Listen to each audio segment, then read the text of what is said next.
right? And there's in Chassidut, Chabad, and Judaism in general, but Chassidut Chabad really stresses this. There's this thing called thinking about God, contemplating. It's called Hitbonenut.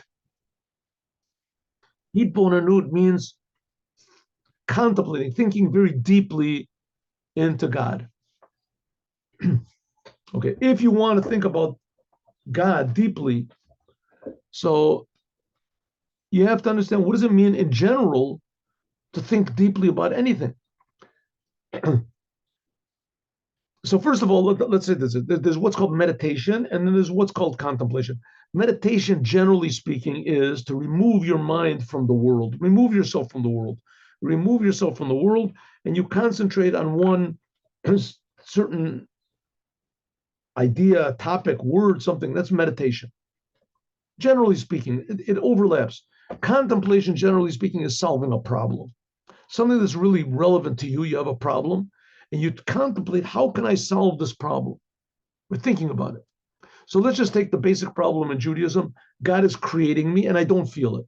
How can it be that God is creating me and I don't feel it? So this is the thing you have to sit down and think. That's called contemplation. Okay, the initial preparations for delving into deep intellectual concepts, especially concepts of godliness. Here we're talking about concepts, even physics or mathematics, or godliness. First of all, you have to get rid of your worldly thoughts. You can't think about anything in the world. That's one of the reasons why prayer is in a synagogue, it's closed off, and why men and women don't sit together. Because you'll start thinking about men, about your family, about who knows what. So it's supposed to be you're not thinking about anything in the world.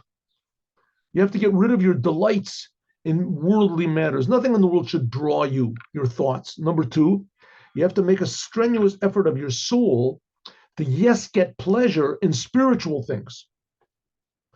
In spiritual things or intellectual things, let's say this way, and in godly things especially. So let's take the philosophers, Aristotle, these people. They say that Alexander the Great came back from one of his successful battles, and the first thing he came back with his armies, he saw his teacher, who was Aristotle, was sitting in a field by a river or something, and he was just thinking. And he said, my teacher is there. I'm so happy I've won a battle and I'm in a good mood.